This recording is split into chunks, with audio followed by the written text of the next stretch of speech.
This video will be covering intersection over union, non-maximum suppression, and mean average precision. This is the second video of the object detection series, and in this one we'll first do a very quick review of IOU, see how it's implemented in code, then revisit NMS, and lastly we'll get into mAP, where we'll first see different paths involved in computing mAP, calculate mean average precision step by step for an example, and finally see how to implement it. So let's start with IOU.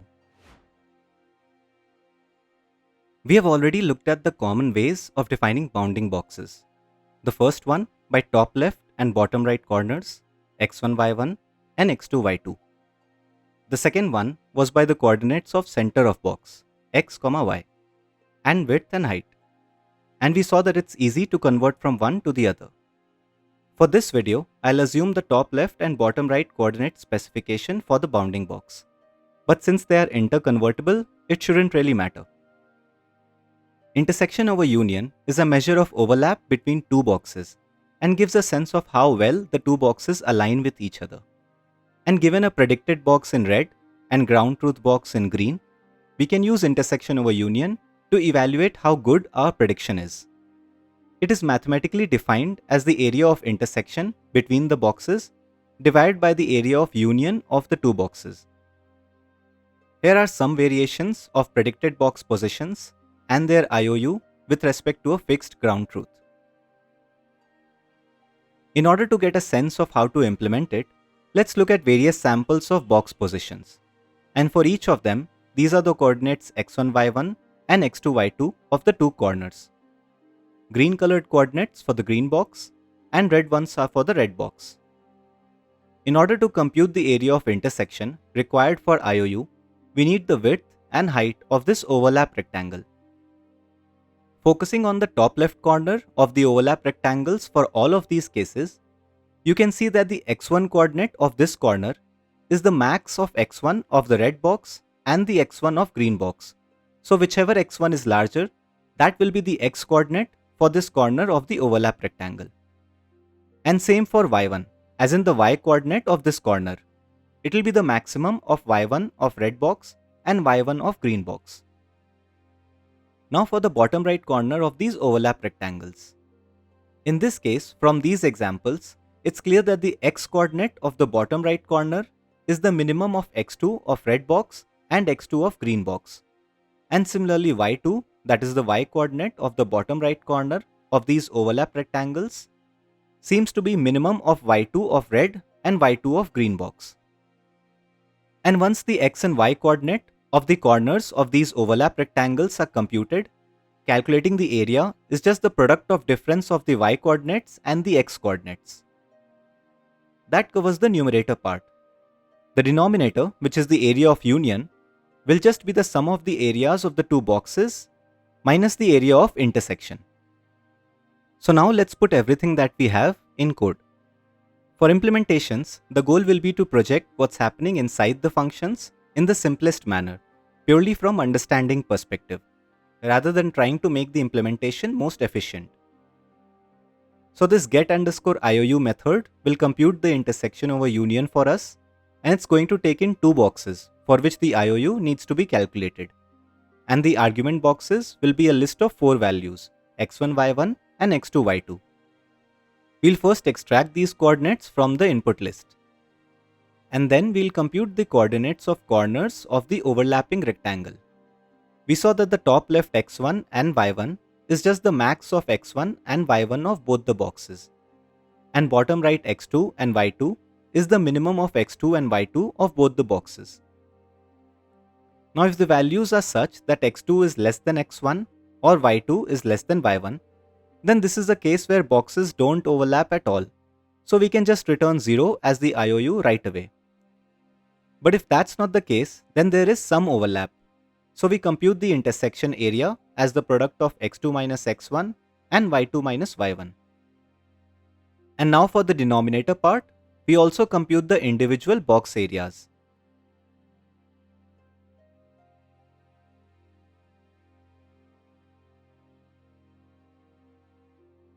We add them up and subtract the intersection area to get the area of union. and then finally return IOU as intersection divided by area of union. It would make sense to also do some assertions before computing IOU just to ensure that the box coordinates are indeed valid, like here det underscore x2 should be greater than det underscore x1 and so on. But this is all we essentially need for computing IOU. Next, we move to non-maximum suppression. We saw in our previous RCNN video that we need non-maximum suppression as a post-processing step to ensure that we filter out all the redundant or duplicate boxes that our model predicts for an image.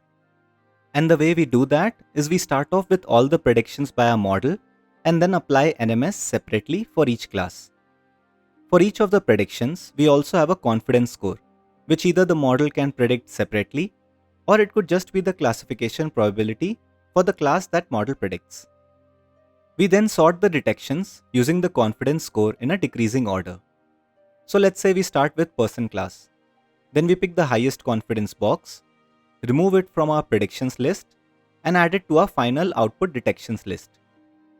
From the predictions, we also remove all instances which have an overlap greater than some predefined threshold with this highest confidence box.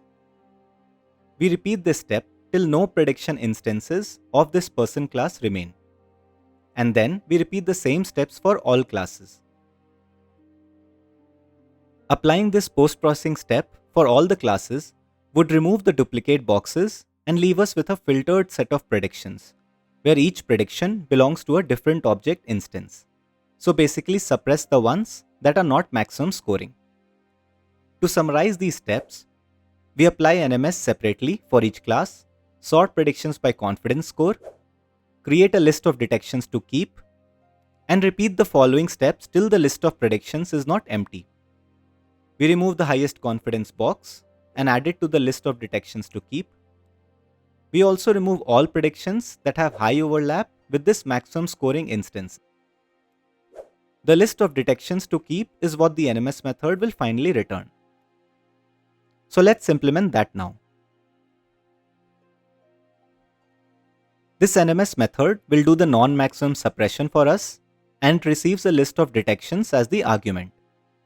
The detections will be a list of boxes, each having 5 values: x1, y1, x2, y2, and score. The first thing we do is sort based on decreasing order of confidence score.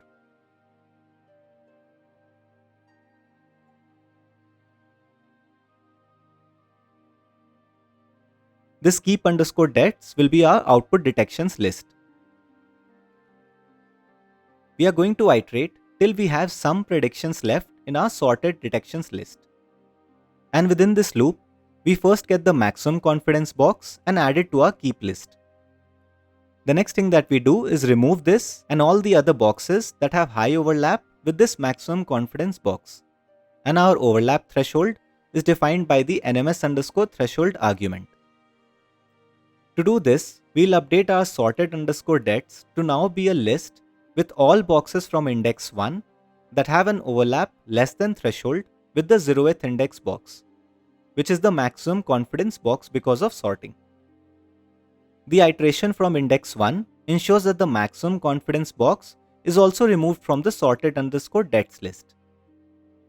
This -1 is needed because the IOU method that we implemented accepts box as a list of x1, y1 and x2, y2. So every iteration in the loop keeps reducing the size of sorted dets until finally it's empty. And then we return the keep underscore dets list as our post NMS filtered detections. Note that up till now, I said that NMS is applied for each class independently, but there is nothing stopping us from applying NMS in a class agnostic manner. And this decision depends primarily on the use case. And some of the later methods that we will see indeed use class agnostic NMS. So NMS can either receive boxes per class and be called separately for each class, or it can receive all boxes and run in a class agnostic fashion. Now finally we are on to the main part of this video, which is mAP, or mean average precision. Mean average precision is one of the benchmark metrics that we use to evaluate and compare performance of object detection models. Even in our previous video looking at RCNN results, We saw that mAP was used for comparing performance between different models. But before mAP, let's talk a bit about precision and recall.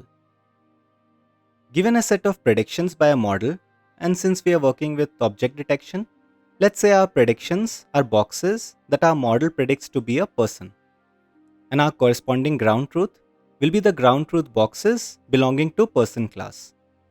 The overlapping region between these two, that is boxes which we predicted to have a person, and there is indeed a person in that location, will be true positives. Boxes where our model incorrectly predicts a person to be present will be false positives. And those ground truth person instances which our model fails to detect will be false negative. Precision is the metric which tells us that of all the predictions that our model made, how many were actually correct. In our person detection case, this means of all the boxes where our model predicted a person to be present, how many of those got matched to a valid ground truth person box. And by match, I mean had a high overlap measured using IOU with a ground truth box. So this will be true positive divided by true positive plus false positive. And recall means of all the ground truth boxes, how many were actually detected by our model. So how many of the ground truth person boxes had high overlap with a predicted box by our model. And this will be true positive divided by true positive plus false negative, or true positive divided by number of ground truth boxes. We want both these metrics to be of high value. So here assume we want to detect cars and person. So just having a high precision and low recall will mean that our predicted boxes are indeed valid instances, but we'll miss a lot of valid objects. And if we have a very high recall but low precision, that means while we cover all ground truth person and cars, we'll also generate a lot of false positives, which is again bad. There's a trade-off between both, and ideally we want both to be high, because we don't want to miss a lot of ground truth objects, so less false negatives, and simultaneously we don't want to detect objects where actually there aren't any, so no false positives. For getting to what mAP means, we need to understand what AP means. AP stands for average precision. And actually to understand that, we need to get into precision recall curve. Precision recall curve plots the value of precision against recall for different confidence threshold values. So what does this exactly mean? Remember, for our object detection case, we used confidence score. And for now, just think of it as the class probability that the model predicts. Then usually, higher the class probability, higher the chance that the box contains an instance of that class. We can then use different threshold values to decide if a prediction should be marked as positive or not. Like assume here, if we decide that threshold to be 0.9. So then only the very high confidence scoring boxes, as in those with greater than equal to 0.9, will be marked as valid object predictions by our model. So this would mean that we make smaller number of highly confident detections. And generally that would reduce the chance that we capture all ground truth objects, which means that the recall is low. But our precision will be high, because all our predictions are highly confident predictions and would most likely be correct. On the other hand, if we use a very low confidence threshold, say 0.25, that means we would make a large number of detections. So higher chance to capture all ground truth objects. So generally high recall. But because there are quite a few low confidence boxes, that would also mean low precision, as we would also be including a lot of false positives. Not necessarily, but generally. I say generally for both the cases because it could happen that all the newly added low confidence scoring boxes end up being false positives. Then even after reducing the confidence threshold, our recall will actually not increase. The average precision summarizes precision recall curve into one single value and is effectively the area under the precision recall curve. And you can see that if a model achieves high precision values even at high recall levels, then the area under the precision recall curve would be larger and hence a higher AP. Now let's see how to compute mAP using an example to make things clearer. So here assume these are the two images. and the green boxes are the ground truth boxes. And there are only two object types, person and car. Hence these are the ground truth regions. This is the prediction by our model, and for simplicity, assume it predicts the right class for each of them. So then these are the detected regions. Also, let's give random scores for the predicted boxes. We compute AP for each class separately. And for now, let's just see how we would compute AP for person class. We'll take all the predicted boxes that have person as the predicted class. Similar to NMS, we'll sort them in decreasing order of their confidence scores. We start picking detections in that order, and for each, find the best matching ground truth box.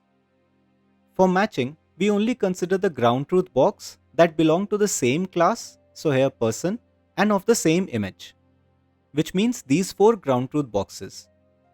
We pick the best matching ground truth box based on overlap, and this ground truth box comes out to have the highest overlap of 0.71. Then if this ground truth box has not been matched before, and if its IOU is greater than some predefined threshold, we mark it as a true positive, and we mark this ground truth box as matched. We are marking this as matched because future detections for which this already matched ground truth box ends up being the best one, we'll mark those detections as false positives, because this ground truth box has already been taken. Assume our predefined threshold is 0.65. Then we mark this as matched and we start building this true positive and false positive table, which will just be 0 or 1 for each instance. This guy was a true positive, so we mark 1 and 0 here. Then we move to the next confident box and repeat the same. Here, there is only one ground truth person box present in this image, so that ends up being the best matching ground truth box. But the overlap ends up being less than our threshold, so we'll mark this prediction as a false positive. Then comes this detection. Repeating the same, we find the best ground truth box. Again, this best ground truth box is not yet matched, and its IOU is greater than the threshold, so it's also a true positive, and we mark this also as matched. The remaining two are also matched to their respective ground truth boxes. Now we start accumulating these true positive values and false positive values as we go down this table. Each cell here is just a sum of the current value and the values that came before it. Lastly, we compute the precision and recall for each of those cells. Precision is computed using true positive and false positive cumulative values. Recall, on the other hand, is just a fraction of ground truth boxes that we actually covered. So there were 5 ground truth person boxes, so we use that and the cumulative true positive values to compute recall. These values are just the precision and recall values that we would get using the different confidence threshold. For example, look at this row. If we used a confidence threshold of 0.83, the two detections below it will be ignored, and we would effectively have predicted 3 boxes, out of which 2 would be correct. So 2 by 3 will be the precision. And out of the 5 ground truth person boxes, we only detected 2, so 2 by 5 would be the recall. With these points, we plot the precision and recall curve. And like we saw, finding the area within this curve will give us the average precision. But this is the average precision for person class. Doing the same for all classes and taking the mean of those APs would give us mAP. And here we computed this average precision metric using an IOU threshold of 0.65. In papers, you will often see this metric, which just means that we are computing mAPs at all IOU threshold values starting from 0.5 till 0.95 at intervals of 0.05. And the final mAP metric is the average of mAPs at different IOU threshold values. The actual computation of AP from the precision recall curve can be done using multiple approaches. And typically, the object detection challenges will specify the method that would be used to compute AP. One of them is through interpolation and the other is through approximating the area under the curve using rectangles. Let's see the area approach first. So this was our original plot. The first thing we do is add boundary precision recall values. These are 0, 0 at both the extremes of precision values and 0, 1 at both the extremes of recall values. Then we get rid of the zigzag nature of the plot by replacing each precision value with the maximum precision value on the right. And now the area is computed by calculating the area of these rectangles. So here the boundary point 0, 0 gets replaced with 0, 1 as that's the maximum on the right. And similarly for all of these points, the precision gets modified to 0.8 as that is the maximum value on the right. For computing the area, the way we do in implementation is that we find points where the recall value changes and then keep adding these rectangular areas. Each of these is simply the change in recall from the previous value times the precision value. The other approach is to calculate the interpolated average precision value, which we get by using a set of equally spaced recall points. So for instance, for VOC 2007 challenge, they used 11-point interpolation. Then for each of these equally spaced points, we compute the interpolated precision as the maximum precision value for all recall levels which are greater than equal to that point.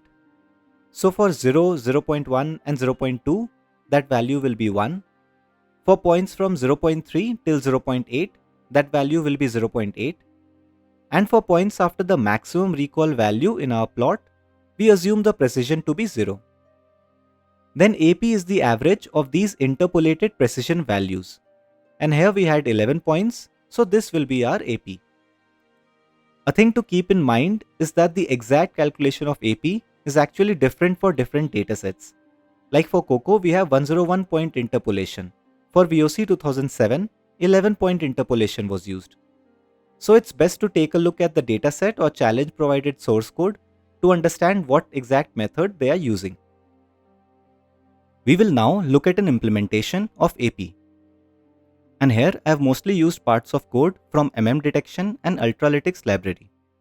And we will compute AP using the area as well as 11-point interpolation method. Our compute_mAP method will receive the detection boxes and the ground truth boxes. And detection boxes would be a list of dictionary, with the dictionary at index I holding bounding box details for image I. These will have classes as the keys and list of bounding boxes as the values, which would be all boxes that the model predicted to be of that particular class for the image at that index. For our example of two classes, person and car, this is how it would look. The bounding box information will be x1, y1, x2, y2 and confidence score. The ground truth boxes will have similar structure except that bounding box list will only have 4 values, x1, y1 and x2, y2. We first just get the different classes because we need to compute AP separately for each of them. So it just goes over the ground truth boxes and collects the set of keys. This list will hold the AP for each class. Now we loop over each class and first we'll fetch all the prediction boxes for all the images belonging to this class. This will be a list of list. Every item in this list will have 2 values. First being the index of the image this detection belongs to, and second will be the bounding box information together with score. Then like we had seen, the first thing we do is sort these detection by confidence score. The negative sign basically ensures that it's in decreasing order of confidence scores. Since we want to maintain information regarding which ground truth box has been matched, we create this gt_matched variable for that purpose. Initially all ground truth boxes are unmatched, so we have false as their value. This is a nested list with the outer list being for the different images and the inner list is of length equal to the number of ground truth boxes of this class present in that image.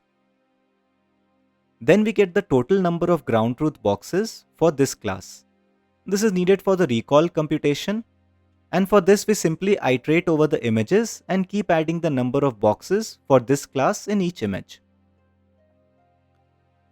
These are our true positive and false positive values for each prediction, initialized to be all 0. Now this loop will go over all the predictions. For each prediction, we get all ground truth boxes belonging to this image and this class. Then we attempt to find the best matching ground truth box, where for each of these ground truth boxes, we are getting the IOU with the predicted box, and finally getting the one with the best intersection over union. If this best box has an IOU greater than threshold and it's not yet matched, we mark true positive for this index to be 1 and also mark this ground truth box as matched. Otherwise, we'll mark false positive to be 1. So even if IOU is greater, but the ground truth box is already matched to a higher confidence detection, we will end up marking this as a false positive. Then we compute our cumulative true positive and false positive values. And recall and precision is computed just like we had seen.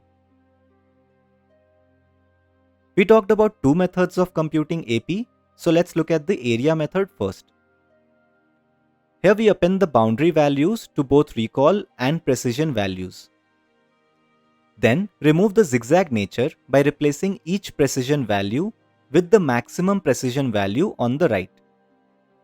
This line identifies the points where the recall values change, and then this computes the area of each of these rectangles and adds them up.